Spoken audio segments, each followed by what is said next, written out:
The sound of gunshots echoed through the dusty streets of Redemption Creek, Arizona Territory. But Maribel Porter barely flinched as she continued hanging laundry in her backyard. The familiar weight of her wedding ring still heavy on her finger despite the 3 years since Thomas's death. The townsfolk called her cursed in whispers that weren't nearly as quiet as they thought a woman who had lost not only her husband, but her father, brother, and infant daughter, all within the span of 5 bitter years. It was 1878, and the West was unforgiving to a woman alone, especially one the town had labeled with misfortune like a brand upon cattle. Maribel had learned to keep to herself, taking in laundry and mending to survive, living in the small house at the edge of town that seemed to grow more isolated with each passing season as neighbors found reasons to move away from her vicinity. Bad luck follows that Porter woman like vultures circle dying men, she'd overheard Mrs. Holloway say at the general store just last week. First her family, then her husband in that mine collapse. Even her crops wither when everyone else's flourish. Maribel pinned the last sheet to the line, her fingers red and raw from the harsh lye soap. At 32, she still possessed a quiet, beauty honey-brown hair streaked with premature silver, deep green eyes that had once sparkled with laughter now guarded and wary. The cruel whispers had built walls around her heart thicker than any frontier fort. The sound of approaching hoofbeats drew her attention. Riders were common enough on the road that passed her property, but these seemed to be slowing. Maribel instinctively reached for the small pistol Thomas had insisted she learn to use, tucked in her apron pocket. A tall figure on horseback appeared at her gate, a stranger with broad shoulders and a battered hat pulled low. The chestnut mare beneath him looked trail-weary, coat darkened with sweat and dust. "Afternoon, madam," the stranger called, his voice carrying a deep timbre that reminded her of distant thunder. "Might I trouble you for some water, for the horse and myself?" Maribel hesitated. Strangers seldom stopped at her place, and when they did, the moment they learned who she was, they'd make excuses to leave quickly. "The well is there," she finally responded, pointing to the stone structure near the barn. "Help yourself." The man dismounted with the fluid grace of someone who'd spent most of his life in the saddle. As he approached the well, she got a better look at him, tall and lean-muscled, with several days' worth of stubble on a sun-browned face. He moved with caution, one hand never straying far from the well-worn colt at his hip. "Much obliged," he said, tipping his hat. As he drew closer, she saw eyes the color of a summer sky, crinkled at the corners from squinting against the sun. "Name's Flynn Calloway, just passing through." "Maribel Porter," she replied automatically, then immediately regretted giving her name. The reaction would come soon enough. Flynn Calloway worked the well pump and filled the bucket for his horse first, then his own canteen. "Beautiful place you got here, Mrs. Porter," he commented, surveying the modest homestead with appreciative eyes. "It's seen better days," she answered, gathering her empty laundry basket, "and it's Widow Porter." Something flickered in his eyes, not the usual pity or discomfort, but something sharper, more assessing. "My condolences." A silence stretched between them, filled only by the sound of the mare drinking deeply from the bucket. Maribel found herself studying the stranger more carefully. His clothes were trail-worn but of good quality, and there was a small scar that cut through his left eyebrow. "Been widowed long?" he asked, breaking the silence. 3 years, she replied, surprised at herself for continuing the conversation. "Mining accident," Flynn nodded solemnly. "Dangerous work." Before Maribel could respond, the sound of approaching horses caught their attention. 3 riders appeared on the road, reining in when they spotted Flynn's mare. Maribel recognized them immediately. Wade Thornton and his 2 ranch hands, men who owned the largest spread in the county and wielded their influence like a whip. "Well now, what do we have here?" Thornton called out, his voice carrying the false warmth he used before saying something deliberately cruel. "A stranger calling on our resident witch." Flynn turned slowly, his posture casual but his hand resting near his gun belt. Just getting some water for my horse." Thornton dismounted, a tall man with an expensive hat and cold eyes. "Better move along, stranger. That woman's bad luck.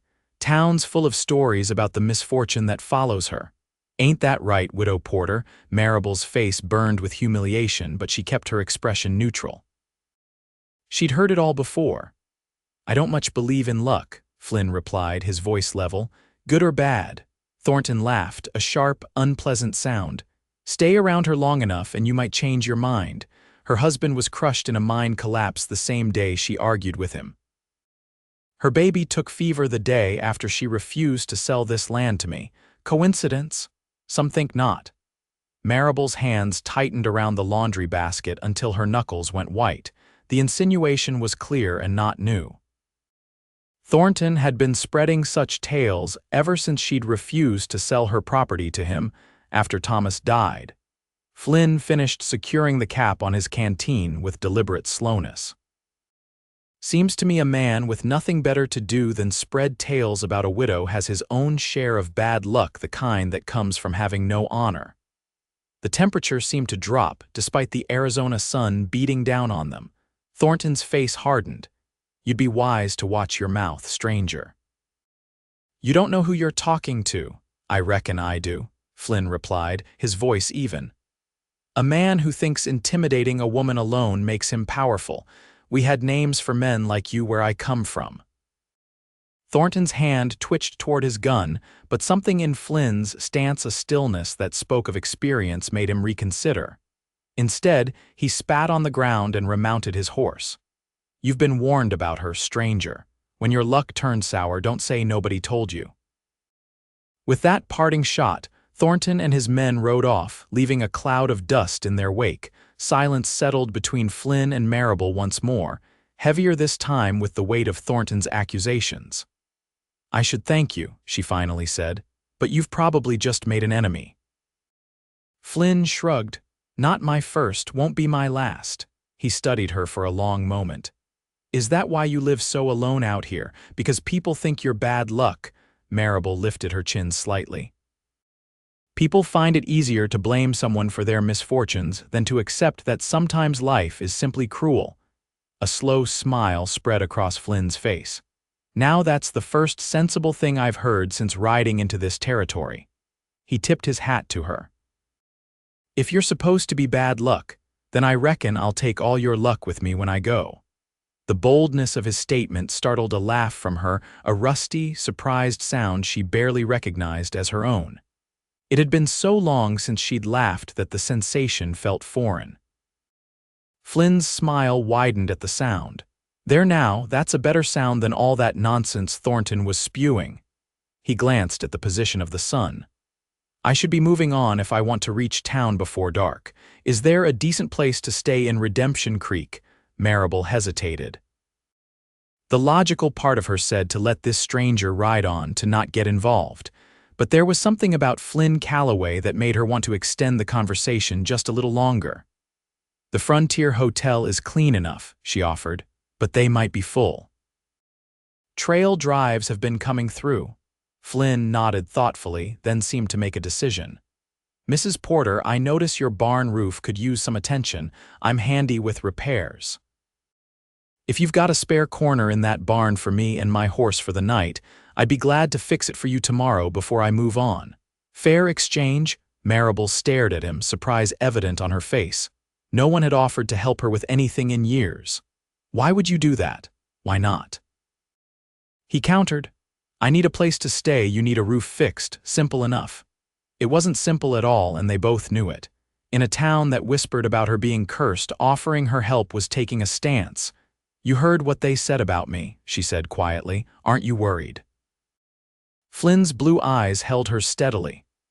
"Madam, I've been shot at by Comanche, weathered blizzards in Wyoming territory, and once spent 3 days trapped in a canyon with a wounded grizzly. If your bad luck is worse than any of that, I'll be mighty impressed." Despite herself, Maribel found her lips curving into a small smile. "The barn has a clean stall for your horse. There's a loft where you can sleep, but I warn you Thornton has influence in these parts." Flynn led his mare toward the barn, glancing back at her with a grin that transformed his weathered face into something almost boyish. "Then I'll be doubly satisfied fixing your roof, Mrs. Porter." That evening, Maribel found herself setting 2 plates at her small table for the first time in years. Flynn had cared for his horse, examined the barn roof, and now sat across from her, his large frame making her kitchen seem smaller than usual. "This stew is excellent," he said, breaking the slightly awkward silence that had fallen between them. "Haven't had a home-cooked meal in months. Where are you headed?" Maribel asked, curious despite her usual reticence with strangers. "California, eventually." Flynn broke off a piece of cornbread. "Got an offer to help start a horse ranch near Sacramento. Figured it was time to put down some roots." "You've been drifting long," Flynn's expression grew distant. "Since the war ended, 13 years of seeing what's over the next hill." He looked around her kitchen with its faded curtains and well-scrubbed surfaces. "Sometimes I wonder what it would be like to stay in one place." "It has its advantages," Maribel said softly, "and its challenges." Flynn studied her across the table. "Like being labeled bad luck by superstitious fools," Maribel's hands stilled on her spoon. "It wasn't always like this. When Thomas was alive, we were respected. He was foreman at the Blue Ridge mine. We had friends, a place in the community." She paused, memories washing over her. "After he died, things changed. The mine collapsed the same day we'd had an argument. People talked. People always talk," Flynn said, his voice gentle. "Doesn't make what they say true. Thornton wanted our land. When I wouldn't sell, the rumors got worse. Then when my daughter fell ill." Her voice caught. "Some said I'd brought a curse down on my own child for being stubborn." Flynn's jaw tightened. "There's a special place in hell for men who use a mother's grief against her. After Sarah died, it just seemed easier to keep to myself." Maribel looked down at her barely touched stew. "Sometimes I think about selling, starting fresh somewhere else, but this was our dream, Thomas's and mine. I can't bear to let it go." "You shouldn't have to," Flynn said firmly. "This is your home." The conviction in his voice warmed something long cold inside her. They finished the meal talking of simpler things: the weather, his travels, the vegetable garden she tended. As she cleared the dishes, Maribel realized it was the longest conversation she'd had with another person in months. "I'll see to the barn roof first thing tomorrow," Flynn said as he headed toward the door. "Thank you for the meal, Mrs. Porter." "Maribel," she corrected him impulsively. "If you're sleeping in my barn and eating at my table, you might as well use my name." His smile came again, warming his eyes. "Good night then, Maribel. Sleep well." After he left, Maribel stood in her kitchen, a strange feeling of disorientation washing over her. One day, one meal with a stranger, and somehow the house felt different, as if the walls had moved slightly, letting in more light. She shook her head at her fanciful thoughts. Flynn Calloway would fix her roof, then ride on to California. Life would return to its solitary routine. But as she readied herself for bed, Maribel found herself hoping the roof might prove more challenging than expected. Dawn broke with the promise of a scorching day. Maribel woke to the sound of hammering. Flynn was already at work. She dressed quickly and prepared a simple breakfast, carrying it out to the barn where she found him balanced on the roof, shirt already damp with sweat. "Breakfast," she called up to him. "You should eat while it's hot." Flynn climbed down with agile grace, accepting the plate with a grateful nod. "Morning, hope the hammering didn't wake you." "I'm an early riser anyway," she assured him, finding herself oddly shy in the morning light. "How bad is it?" "Worse than I thought," Flynn admitted between bites. "Several beams are rotted through. I can shore it up temporarily, but it needs proper lumber for a real fix." Maribel's heart sank. Lumber meant money she didn't have to spare. "I understand. Even a temporary fix would be appreciated." Flynn studied her face, then set his empty plate aside. "There's a stand of good pines on the north side of your property. With the right tools, I could cut what we need." The word slipped out before she could stop it.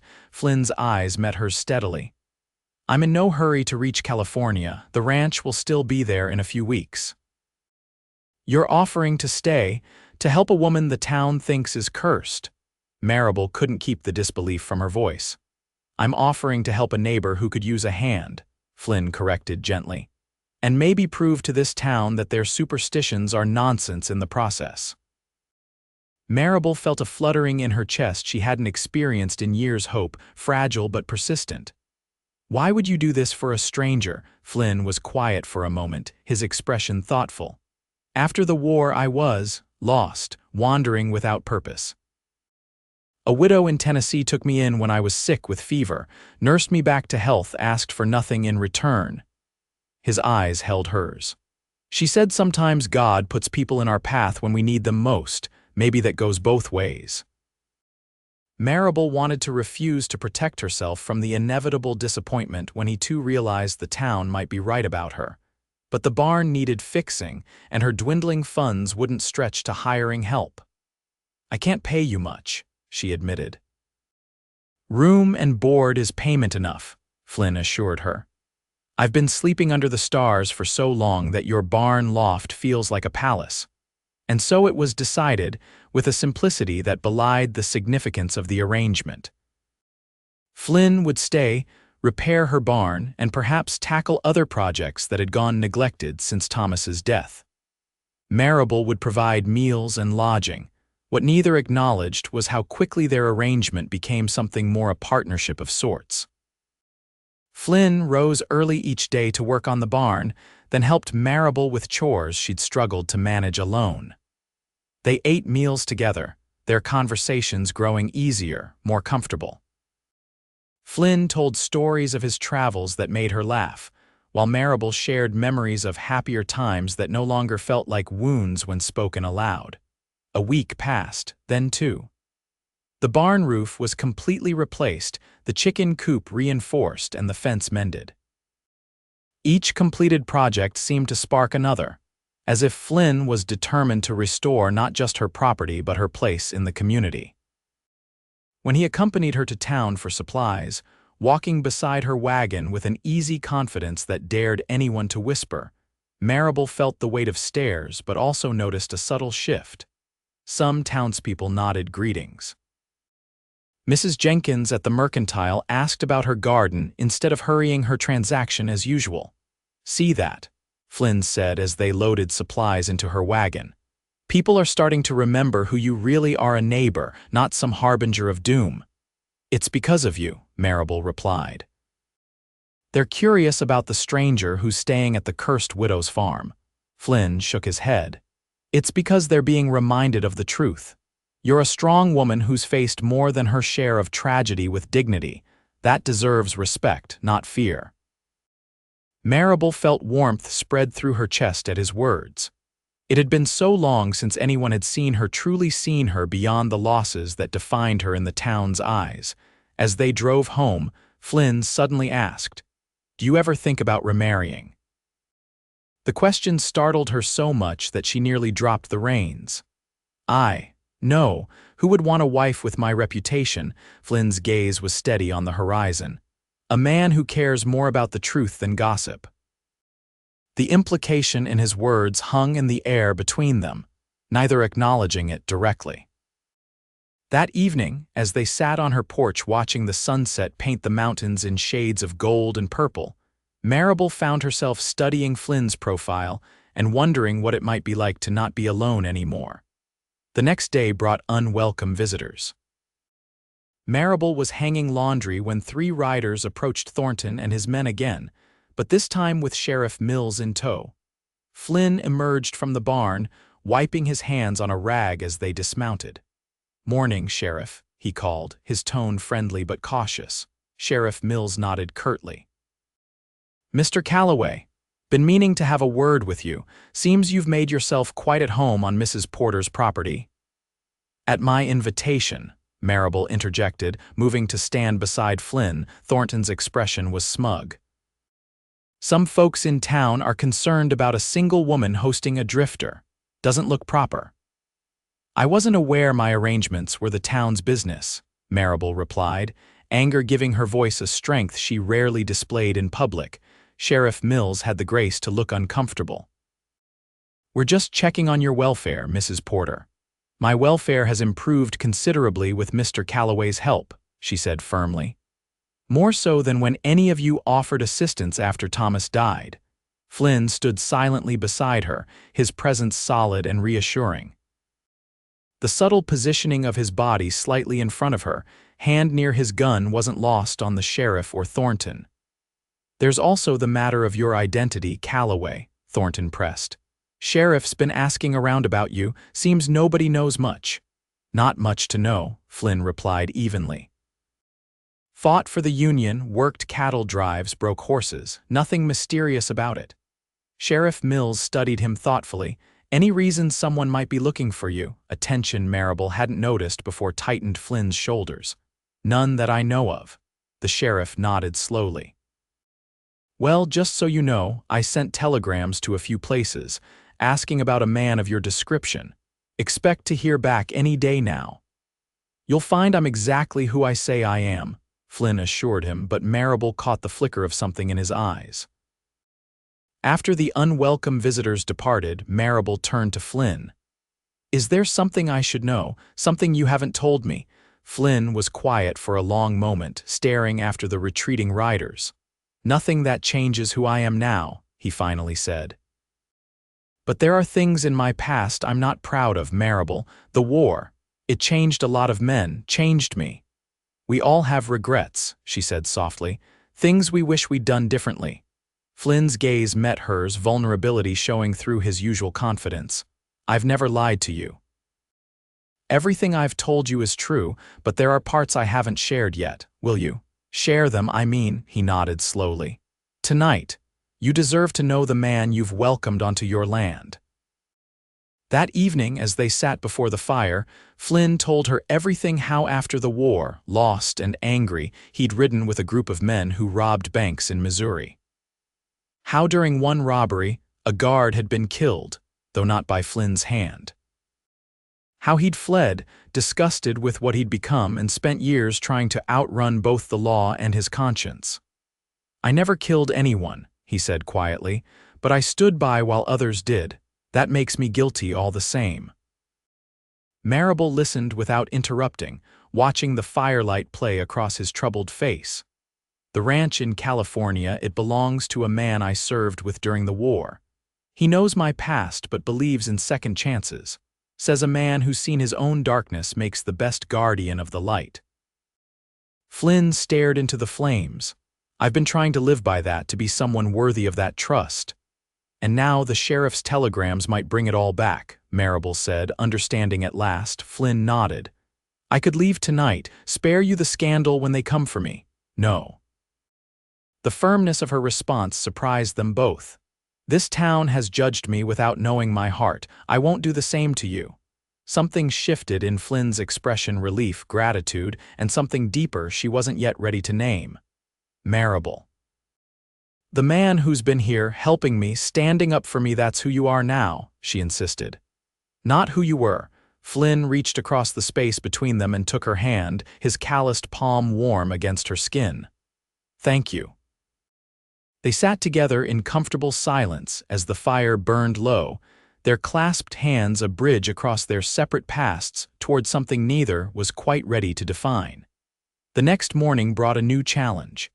Maribel woke to find smoke rising from the direction of her north field. She ran outside to find Flynn already saddling his horse. "Someone's set fire to the timber stand," he said grimly.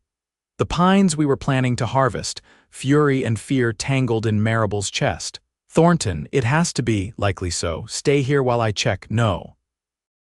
Maribel was already heading for the barn. "This is my land. I'm coming with you." Together they rode to the burning timber. The fire was still small, concentrated around the largest pines, but spreading quickly in the dry summer conditions. They worked frantically with blankets and shovels, digging a firebreak to contain the blaze. Hours later, exhausted and smoke-stained, they surveyed the damage. Nearly half the timber stand was destroyed, but they'd saved the rest. As they rode back to the house, Maribel fought back tears of anger and frustration. "He's trying to force me out," she said, her voice tight. Without those trees, we can't finish the repairs. Flynn's expression was determined. He won't succeed. There are other ways, Maribel. They were met at the yard by Sheriff Mills, his expression grave. Mrs. Porter, Mr. Calloway, I need a word. Flynn dismounted slowly. If it's about the fire, we were just there. Someone deliberately said it. I'm not here about any fire, the sheriff replied, his hand resting meaningfully on his gun. Got a telegram this morning from the Missouri authorities. Maribel felt her heart sink. This was the moment Flynn had feared his past catching up to him. Flynn Calloway, the sheriff continued, or should I say Frank Collins, you're wanted in connection with a bank robbery and murder in Springfield, Missouri, 1866. Flynn stood very still. The name is Calloway now, legally changed, and I never killed anyone, Sheriff. Be that as it may, there's a reward for your capture. You need to come with me. Maribel stepped forward. Sheriff Mills, this man has done nothing but help me when the rest of this town turned its back. Surely that counts for something. The sheriff looked uncomfortable. Law's the law, Mrs. Porter. The past has a way of finding us, no matter how far we run. Flynn turned to Maribel, his eyes filled with regret. I'm sorry, I should have left before this happened. No, she said firmly, holding his gaze. You should have stayed and faced it. We'll fight this, Flynn, together. The determination in her voice seemed to straighten his shoulders. He nodded once, then turned back to the sheriff. I'll come peacefully, but I want to make one thing clear. Whatever happens to me, Maribel Porter is not to be harassed. Thornton set that fire today, and he needs to answer for it. Sheriff Mills frowned. That's a serious accusation. Check his men's boots for pine sap and ash, Flynn suggested, and ask why he was so eager to get me away from Mrs. Porter's property. As Flynn was led away, Maribel felt a resolve hardening inside her. The town had taken her husband, her child, her good name. She would not let them take Flynn too, not without a fight. The next days passed in a blur of activity. Maribel rode into town daily, speaking with anyone who might help the circuit judge due to arrive the following week, the newspaper editor, even the banker who had once been Thomas's friend. She told them about Thornton's threats, the suspicious fire, and Flynn's efforts to help her rebuild. To her surprise, she found allies where she least expected them. Mrs. Jenkins from the Mercantile recalled seeing Thornton's men riding toward Maribel's property before dawn on the day of the fire. The blacksmith's wife spoke up about Thornton's habit of driving people off land he coveted. Most surprising was the arrival of a telegram from Sacramento from Flynn's friend at the California ranch, confirming his story and offering character testimony. The man, a respected horse breeder named Daniel Whitman, had been a captain during the war and now had connections with the governor. When Judge Parker arrived, Maribel was waiting. The courtroom was packed as Flynn's case was presented. The Missouri charges were real, but Flynn's lawyer paid for by Whitman argued persuasively that the statute of limitations on being an accessory had expired, and that Flynn had proven his reformed character through years of honest work. Witness after witness from Redemption Creek stood to speak not about Flynn, but about Maribel, about how she'd endured their suspicion and isolation with dignity, about how Flynn had helped her when no one else would, about the change they'd seen in her since his arrival. When it was Maribel's turn to speak, she stood tall despite her trembling hands. Your Honor, this community labeled me cursed because tragedy found me, but the only real curse was the cruelty of neighbors who should have offered comfort instead of suspicion. Flynn Calloway saw past that. He may have made mistakes in his youth, but the man I know is honorable and kind. He deserves a second chance, we both do. Judge Parker studied her thoughtfully before turning to Flynn. Mr. Calloway, do you have anything to add? Flynn rose slowly. Only that I came to Redemption Creek by chance but stayed by choice. I found something here I've been searching for since the war ended, a purpose, a place that feels like home. His eyes found Maribel's, and someone worth being a better man for. The murmurs that swept through the courtroom told Maribel that others had heard what she did, not just a defense, but a declaration. Judge Parker's ruling came as a surprise to many, but not to Maribel. The Missouri charges were dismissed due to the statute of limitations and lack of evidence that Flynn had participated in the actual killing.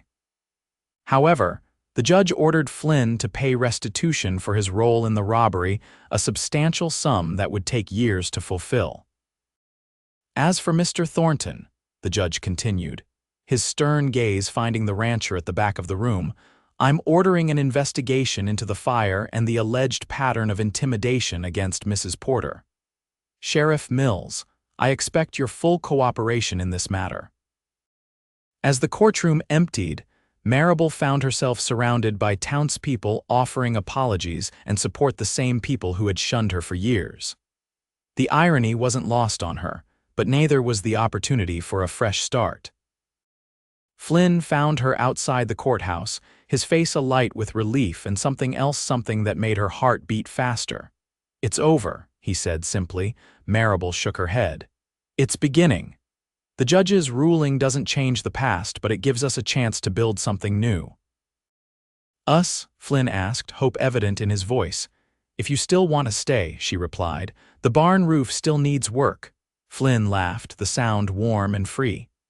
Maribel Porter, I'd stay to fix your roof even if it meant facing a firing squad. That won't be necessary, she said, smiling up at him. But I have to warn you, people still think I'm bad luck. Flynn reached out, taking her hand in his. Then I'll take all your luck with me, good and bad, because that's what partners do. They share the burden and the blessing alike. As they walked together toward her wagon, Maribel felt the whispers following them, but now they were different. Now they spoke not of curses, but of courage. Not of bad luck, but of second chances. 6 months later, on a crisp autumn day, Maribel Porter became Maribel Calloway in a small ceremony beneath the remaining pines on her property. The town of Redemption Creek turned out in force, bearing gifts and well wishes where once there had been only suspicion. The bad luck that had supposedly followed her had transformed, or perhaps had never existed at all. In its place was a thriving homestead, a respected place in the community, and a husband who looked at her as if she were the greatest fortune a man could find. You know, Flynn whispered as they danced beneath lantern light that evening, their friends and neighbors celebrating around them. For a woman who's supposedly cursed with bad luck, you've made me the luckiest man in the Arizona territory. Maribel laughed, the sound coming easily now after months of Flynn's determined efforts to bring joy back into her life. Perhaps we've broken the curse together. There was never a curse, Flynn said firmly, pulling her closer. Just people afraid of what they didn't understand. And a woman brave enough to outlast their fear. As the stars appeared over Redemption Creek, Maribel rested her head against her husband's shoulder, listening to the steady beat of his heart. The road ahead wouldn't always be easy. Flynn's restitution payments would ensure that, but they would face it together. Sometimes, she thought, what looks like bad luck is just life clearing the path for something better to find its way to you. And sometimes, the bravest thing you can do is let it in when it arrives, even if it comes in the form of a dusty cowboy who isn't afraid to claim all your luck as his own.